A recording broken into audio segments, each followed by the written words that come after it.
Donnie? Hola. Hey, can you hear me? Yeah, I can hear you. Your end sounds not great. It's probably the water in my phone still. Oh man. You had to use your phone, huh? Yeah. Do you want to tell the listeners what happened? Or? Okay, well, I dropped my phone in the toilet right as it was flushing. So all of the water bombarded my phone, and I know it wasn't big enough to slip down like the toilet drain, but it was in there. I had to dig and scoop it out. And the case too, because I wasn't correctly wearing my case the right way. So yeah. Oh, poor Donnie. I feel like I would never be able to get that phone and case clean enough. I know. Beats was talking about how like you were gonna freak out about like me dropping my phone in the toilet. I didn't freak out. You didn't, but you saying you would never feel like you'll get it clean enough just kind of proves her point. Yeah. So for those who are going to listen to this in the future, Donnie and I are deployed currently, and the toilets here are not like toilets back in the US. They have like shelves sort of inside of them, so that when you poop, you can check your poop for worms because there's like bacteria in the water sometimes. So anyway, speaking of flush, we are discussing a movie that rhymes with flush called Hush. Haha.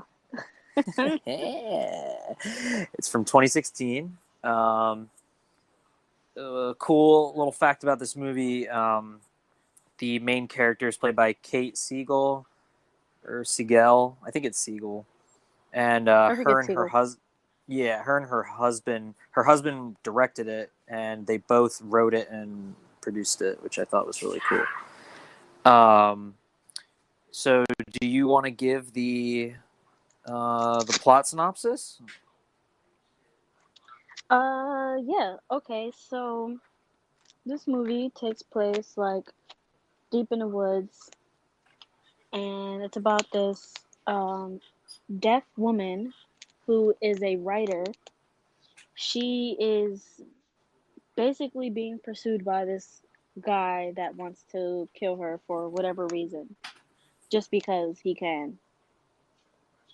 Yeah, I think he's a serial killer, and he's been going to different homes in the area, um, and she just happened to be next.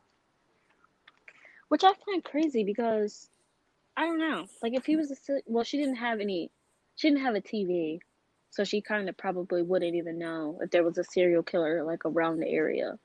Well, she has a computer, That's true. so yeah. Because so what happens is she, she's visited by her friend earlier who lives next door, and this girl. There's only four people in this whole movie, which makes it really cool. At least I thought. What'd you think of that? Yeah, I liked it. So, as Donnie said, she's the main character's deaf, and her friend visits her earlier, who read her book, Mhm. um, and she's now trying to learn sign language. So she's like having these discussions, and then it's cool because they teach the audience some sign language as well. I Oh thought that yeah, was they kind of taught us how cool. to say bitch. Oh yeah, that's right. And that was Um, the name of her cat also. Her cat was named Bitch. oh, that's right. Yeah, her cat was named Bitch. So you see the main character. She's like cooking dinner, and she's by herself out in the woods. And while she's cooking dinner, her friend runs up to the door and is screaming. Oh, Maddie is the name of our main character, by the way. Like, Wow, you actually remember this time. I remember all their names this time. Yeah, there's Maddie, and then her neighbor's name is Sarah, and The killer, we never get his name, but and then Sarah's boyfriend's name is John. Mm-hmm. Yeah. So, basically, this killer, he's after Sarah, and she runs up to the door and is banging on it, and Maddie doesn't hear her; she's deaf, and the guy kills her in a really brutal way. That sound of the knife going in and out was awful. Yeah, she's running up to the door while the girl, she's not cooking. She was throwing her food out, remember? Because she Oh, burned her food. yeah, because she didn't hear the smoke alarm going off. So she burned it because she was looking for her cat. And as she's like throwing the food out, her friend comes in, is like banging on her door. It's a glass door, by the way. The whole house has like hella glass windows. Oh, I know. And she is like, the killer comes and like just pushes her up against the window and is just stabbing her like in and out and in and out and in and out of her stomach. And she survived, or not survived, but she was like alive for a really long time while he was stabbing her. Yeah, that was pretty That brutal. that was crazy to me, that she was like alive most of the time that he was stabbing her. And he just didn't even care, man. Yeah, well, he is a psychopath, so. True. Um, but then he notices that like the friend or Maddie doesn't hear him at all, and he's like kind of confused by it. I don't think he realized she's deaf for a little bit, and Probably not. because then he starts knocking on the window and putting his knife up on the window and like screeching it against the glass and stuff. Yeah. Um, And didn't get a reaction at all. So that's what like piqued his interest in her. exactly. Um, so we see this guy watching her from the outside, and like Donnie said, there's like a lot of glass in the house. Um, so you can see him walking around sort of outside, and then Maddie goes to write her. She's been working on a new novel, and her sister FaceTimes her. And while they're talking, her sister's like, "Oh, I thought I saw something moving in the background." And Maddie's like, "Oh, it's probably just the cat." So Ain't no fucking then cat.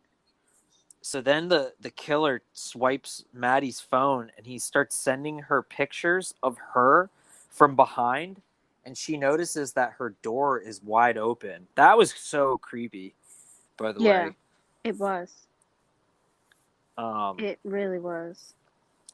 yeah, I grew up with a single mom, and she was always ultra paranoid about like the doors always being locked or like if there was anybody outside. So I don't fuck with that. Like I don't ever leave my doors open or Yeah, unlocked, or same.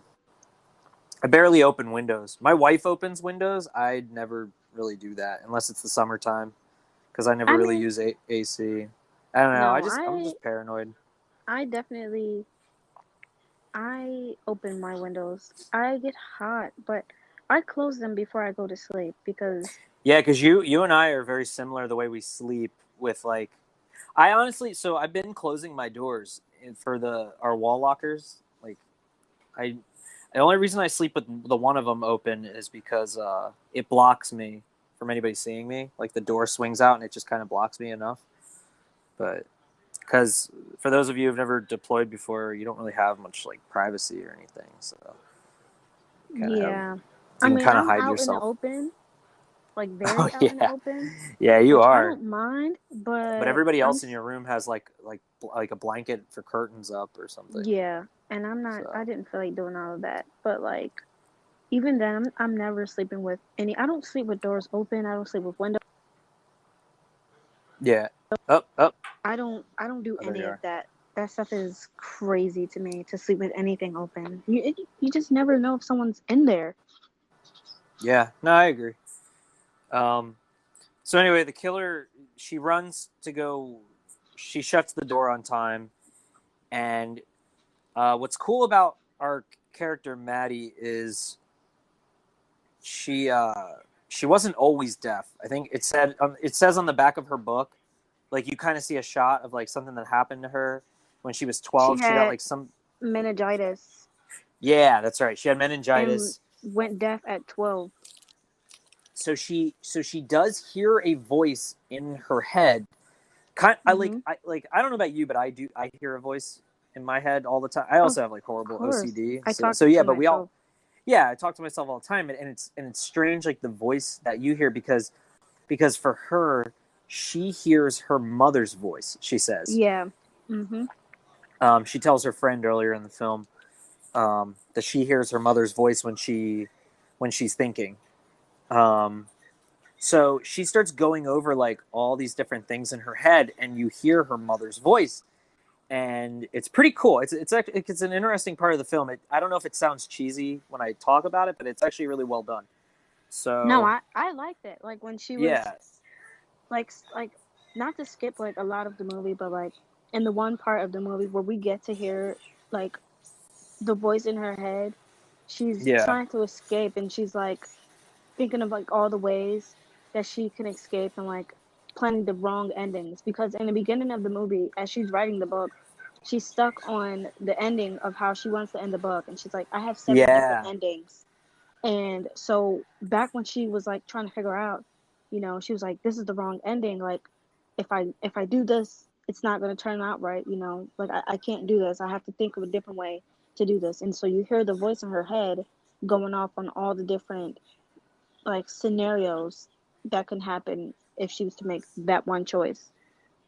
yeah. No, it was really well. It was really well done, and that's cool how it relates back to her writing and her endings. You made a good point. Um, so so this guy's like messing with her, and she uses lipstick to communicate with him by like writing stuff on the window, and she's like, "I didn't see your face. Won't tell anybody. Please leave." And he looks at her and he takes his mask off, and he's like, "Oh, You've seen now it you." now. Yeah, you've seen it now, because he really wants to. He's pretty psychopathic. He carries a crossbow, um, which is pretty different. Like we don't really have many um, like serial killers like that in films. I think the only other one was uh, You're Next, which you and I'll have to watch that. That's a really good movie. I think they use a crossbow as well. But so he carries a knife and a crossbow, and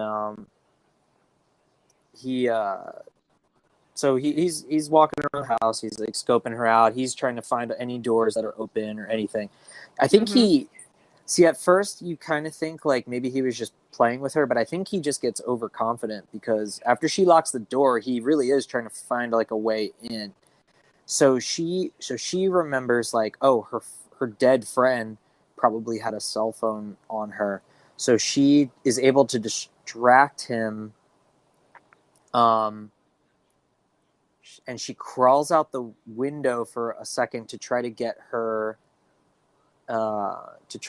friend's phone, and she's searching the Yeah. body and the phone's not there, and he comes and he finds her, and she's able to get back in the window, and as he's trying to open up the window while she's crawling back in, she slams it on his hands and she kind of fucks him up, which is good. She hits him with the back of a hammer. Yeah, so she used her key fob. She went to the kitchen and she took her keys out her purse and she opened up the door to go out like to stick her hand outside far enough to trigger her key fob for her car sound alarm to come off.